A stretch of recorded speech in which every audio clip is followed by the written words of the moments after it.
اور معذرت کے ساتھ اہل تشیع جو اپنے آپ کو شیعان علی کہنے کا دم بھرتے ہیں، ان کے اندر بھی اتنی جرت نہیں ہے کہ یہ میڈیا میں آ کر کم از کم ڈھکے چھپے الفاظ میں ہی اصل بات امت کو بتائیں کہ ٹوٹی کمند کہاں. یہ ان کی بھی جرت نہیں ہے.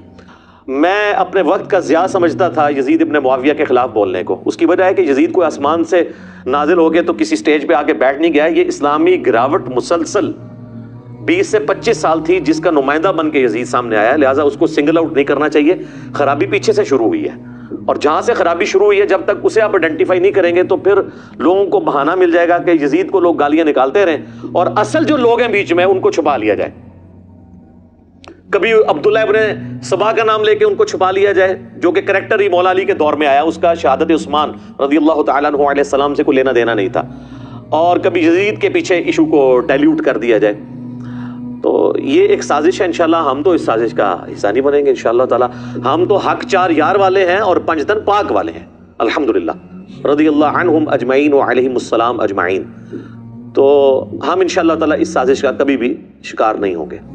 میں اس پورے ایشو کو سمجھتا ہوں کہ اسلامک ہسٹری کا یہ جو سب سے ایک بھیانک جو حادثہ ہوا واقعہ کربلا، اس کی جو ابتدا ہے وہ سیدنا عمر ابن خطاب رضی اللہ تعالیٰ عنہ علیہ السلام کی شہادت ہے.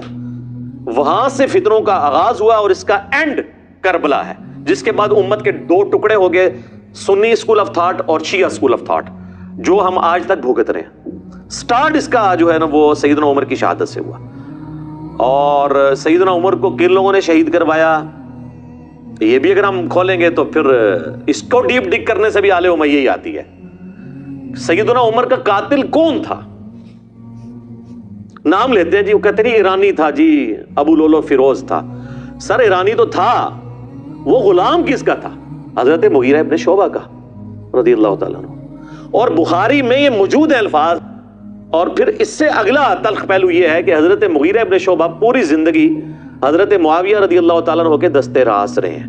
اب اگر میں فلنگ دی بلینکس کرنا شروع کروں تو میں عبداللہ ابن سبا والا جو ڈھونگ انہوں نے رچایا ناسبیوں نے، اس سے بہتر سٹوری احادیث کی بنیاد پہ بلڈ کر سکتا ہوں کہ حضرت عمر کے قاتلین کون ہیں، کہ جنہوں نے پورے اسلامک سسٹم کو نقصان پہنچا کے بعد میں اس کے اوپر قبضہ کیا ہے. اور اس کی سپورٹ میں بخاری کی وہ حضرت عمر کا آخری خطبہ بھی لا سکتا ہوں.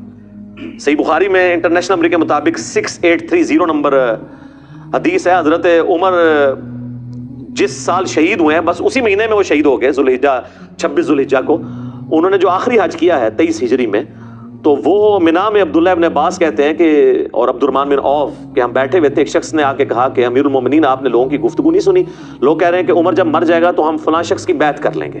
تو حضرت عمر کو بڑا غصہ آیا، انہوں نے کہا مسلمانوں کے مشورے کے بغیر بیعت کریں گے یہ؟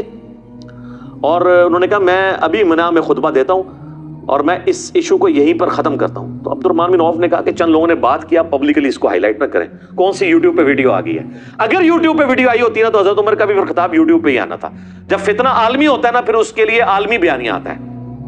خیر مدینہ شریف واپس آئے، وہاں کے انہوں نے ایک ڈیٹیل خطبہ دیا. 6830 نمبر حدیث بخاری کی، ہمارے کربلا والے ریسرچ پیپر میں بڑی لمبی حدیث ہے. اس میں الفاظ ہیں کہ کوئی شخص سیدنا ابوبکر کی خلافت کو پلی نہ لے کہ آمدہ بھی کبھی مسلمانوں کے مشورے کے بغیر اس طریقے سے خلیفہ چن لیا جائے. یعنی حضرت عمر یہ سمجھتے تھے کہ حضرت ابوبکر کو بھی کیٹاسٹروفکلی چنا گیا، جس طریقے سے مشورہ ہونا چاہیے تھا ویسے نہیں ہو سکا، لیکن وہ ایک ایکسیپشن ہے کیونکہ امت اس کے اوپر راضی ہوگی.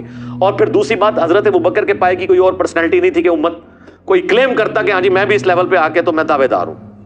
ایون مولا علی علیہ السلام نے بھی ان کو 6 مہینے کے بعد ایکسیپٹ کر لیا. اس کے اوپر میری ڈیٹیل ویڈیو ہے، سیدہ فاطمہ کا قاتل کون، تو آپ دیکھ لیں، میں نے سارے ٹروتھ اس کے اندر ریویل کیے ہیں ایک ایک حدیث کے نمبر ڈسپلے کر کے. تو بہرحال حضرت عمر فاروق رضی اللہ تعالیٰ عنہ نے کہا کہ یہ چیما گوئیاں جو میں سن رہا ہوں نا کہ عمر مر جائے گا تو فلاں کے، تو ان کا مسلمانوں کے مشورے کے بغیر تم خلیفہ چنو گے؟ اللہ کی قسم اگر اس طرح ہوا تو پھر اس کا انجام قتل و غارت ہوگا. جس کی بیعت کی گئی اور جو بیعت لینے والے ہیں، یہ دونوں کے دونوں جو ہیں وہ خون ریزی کا شکار ہوں گے. اور حضرت عمر نے اس بیعت کو اسٹیبلش ہی نہیں مانا کہ جو تلوار کی دھونس پر لی جائے. تو یزید ابن معاویہ کی بیعت جو ہے تلوار کی دھونس پہ ہوئی ہے.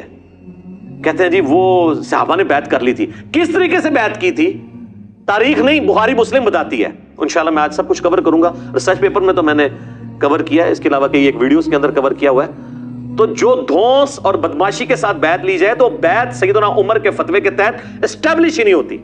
جب بیعت اسٹیبلش نہیں ہوگی تو لہٰذا اس بیعت کے خلاف کھڑے ہونے والے کو خروج پر مبنی نہیں مانا جائے گا، بلکہ وہ قیام حسینی ہے.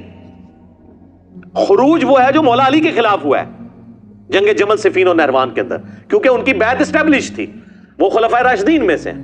اس کو بھی میں انشاءاللہ ڈسکس کروں گا. تو یہ میں نے تمہیداً گفتگو کی ہے تاکہ ایک اوورال ڈاکٹرن کلیئر ہو کہ اصل ایشو سیدنا عمر کی شہادت سے شروع ہے، اور اس کی پریڈکشن پہلے ہی صحیح بخاری اور صحیح مسلم میں نبی الاسلام کی احادیث موجود ہیں. اور بلکہ یہ تو ایک پورا ایک ٹاپک ہے دلائل النبوہ کا. امام بیہقی نے آلموسٹ 3,500 احادیث پر مشتمل کتاب دلائل النبوہ لکھی ہے. اس میں ساری نبی الاسلام کی پروفیسیز ہیں کہ آپ علیہ السلام کو ہم اللہ کا نبی اسی لیے مانتے ہیں کہ آپ نے اپنی وفات کے بعد 10 سال کے بعد، 20 سال کے بعد، 30 سال کے بعد، 50 سال کے بعد، 100 سال کے بعد، 500 سال کے بعد، ایون قیامت تک آنے والے واقعات بتائے ہیں، اور وہ اسی طریقے سے ہوئے ہیں. امام بیہقی نے اپنے زمانے تک تو وہ چیزوں کو جمع کیا. ان کی وفات ہوئی ہے 458 ہجری میں. تاتاریوں کا فتنہ بھی ان کے بعد آیا ہے، حالانکہ تاتاریوں کے فتنے کی حدیثیں بخاری مسلم میں موجود تھی. امام بیہقی نے وہ دیکھا نہیں ہے، لیکن ہم تو آج کہہ سکتے ہیں وہ بھی پورا ہو گیا. عمار کو باغی جماعت قتل کرے گی، یہ اس کے اندر ہے. میری بیوی پر خوف کے کتے بھونکیں گے، سیدہ عائشہ پہ بھونکے جب جمل کے لیے نکلی. اسی طریقے سے جتنی بھی پروفیسیز ہیں یہ سب کے سب دلائل النبوہ کے اندر موجود ہیں. یہ ایک پوری کتاب ہے جس کی بنیاد پہ ہم نبی علیہ السلام کو ایک جنگجو بادشاہ نہیں مانتے بلکہ اللہ کا پیغمبر مانتے ہیں. دلائل النبوہ کو اگر احادیث کے خزانے سے نکال دیں تو کوئی شخص بھی رسول اللہ صلی اللہ علیہ وآلہ وسلم کی جنگوں کو جسٹیفائی نہیں کر سکتا. کیونکہ اگر صرف جنگوں کے ذریعے فتوحات کرنے کا نام اللہ کی غیبی تائید ہے تو اسکندر اعظم نے بھی کی ہے. چنگیز خان نے تو انسانی ہسٹری میں سب سے زیادہ فتوحات کی ہیں، اور برٹش امپائر تو دنیا کی سب سے بڑی امپائر تھی. نہ رومن امپائر اس کا مقابلہ کرتی تھی، نہ مسلم کی امپائرز، ایون تاتاریوں سے بھی بڑی امپائر تھی ان کی. تو ہم کیا کہیں گے جی یہ سب کے ساتھ غیبی تائید تھی. ادھر فرق یہ ہے کہ ان لوگوں نے یہ نہیں بتایا تھا کہ ہمارے بعد کیا ہوگا، لیکن ہمارے نبی علیہ السلام اللہ کے پیغمبر ہیں، وہ جنگجو نہیں ہیں. انہوں نے بتایا کہ میرے بعد اس طرح بگاڑ ہوگا. ایک ایک بندے کو انہوں نے پوائنٹ آؤٹ کیا اور منوان پورا ہوا ہے. یہ اس چیز کا ثبوت ہے کہ نبی علیہ السلام ایک جنگجو نہیں تھے بلکہ اللہ کے پیغمبر تھے. امام المجاہدین ہیں. وہ جہاد اور قتال کا دنیاوی بادشاہوں کی جنگوں کے ساتھ کوئی لینا دینا نہیں، نعوذ باللہ من ذالک. تو بخاری اور مسلم کی ایک حدیث ہے، یہ حدیث بھی آپ کو دلائل النبوہ کے اندر مل جائے گی، بخاری مسلم دونوں میں حدیث ہے. نبی صلی اللہ علیہ وآلہ وسلم نے ارشاد فرمایا، میری امت اور فتنوں کے درمیان ایک دروازہ ہے، جب وہ دروازہ توڑ دیا جائے گا تو میری امت پہ فتنے ٹوٹ پڑیں گے. اور وہ دروازہ توڑا جائے گا، کھولا نہیں جائے گا. پھر آپ نے فرمایا وہ دروازہ عمر ہے. سیدنا عمر کو قتل کیا گیا تو مینجمنٹ کمزور ہونا شروع ہو گئی. سیدنا عثمان بے شک خلیفہ راشد تھے لیکن ان کی مینیجریل سکلز سیدنا عمر والی نہیں تھی. پھر وہ بہت بڑی عمر میں خلیفہ بنائے گئے، 70+ کے ہو چکے تھے. اور پھر کئی ایک چیزیں جو میں آج ڈسکس نہیں کرنا چاہتا، آپ یوٹیوب پہ میرا کلپ دیکھ لیں. سیدنا عثمان کی شہادت کے اصلی اسباب کیا ہیں، میرے ریسرچ پیپر میں بھی ہیں. صحیح مسلم میں اوپر تلے 4 حدیث ہیں. مولا علی کے فضائل والے چیپٹر میں انٹرنیشنل نمبر کے مطابق 6225 سے 6228 تک نبی علیہ السلام نے اپنے آخری حج میں مدینہ شریف آتے ہوئے مکے سے واپسی پہ خم نامی گاؤں میں ایک خطبہ دیا. اونٹ کے پالان کا ممبر رکھا گیا. آپ علیہ السلام نے کنکلوڈنگ گفتگو کی، اے لوگو آگاہ ہو جاؤ، میں بھی ایک انسان ہوں. قریب ہے کہ اللہ کا قاصد یعنی موت کا فرشتہ میرے پاس آئے اور میں اس کی دعوت قبول کر لوں. میں اپنے بعد تم میں 2 بھاری چیزیں چھوڑ کے جا رہا ہوں. ان میں سے پہلی چیز اللہ کی کتاب ہے، اس میں ہدایت ہے، اس میں نور ہے. تم اللہ کی کتاب کو پکڑو، اپنا تعلق اس کتاب کے ساتھ مضبوط کرو. اللہ کی کتاب اللہ کی رسی ہے، جو اسے پکڑے گا وہ ہدایت پہ ہوگا، جو اسے چھوڑ دے گا وہ گمراہ ہو جائے گا. پھر زید بن ارقم کہتے ہیں کہ نبی علیہ السلام ہمیں ترغیب دلاتے رہے، اللہ کی کتاب، اللہ کی کتاب، اللہ کی کتاب. اور پھر فرمایا کہ دوسری بھاری چیز میرے اہل بیت ہیں، میں اپنے اہل بیت کے معاملے میں تمہیں اللہ کا خوف دلاتا ہوں.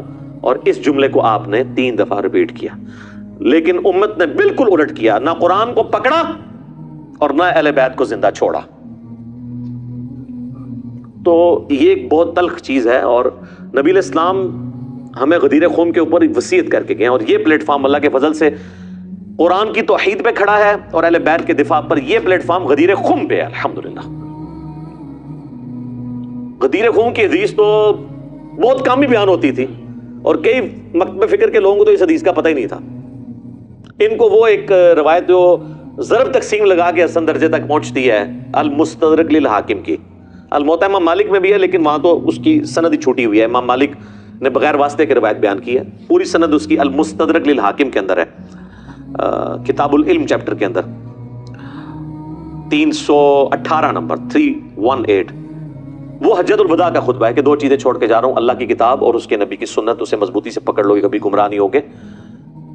اور مسلم شریف میں جو حجۃ الوداع کا خطبہ ہے نا، انٹرنیشنل نمبر کے مطابق 2950، اس میں سنت کا ذکر نہیں، صرف کتاب اللہ کا ذکر ہے. سنت کو ماننا، کتاب اللہ کو ماننا اس کے اندر امپلائڈ ہے، کیونکہ قرآن ہی نے ہمیں سنت کی طرف رہنمائی کی ہے نا. من یطیع الرسول فقد اطاع اللہ، جس نے رسول اللہ کی اطاعت کی اس نے اللہ کی اطاعت کی، صلی اللہ علیہ وآلہ وسلم. صلاۃ بر محمد وآل محمد، اللہم صلی علی محمد وعلی آل محمد وبارک وسلم واصحابہ اجمعین الی یوم الدین، آمین.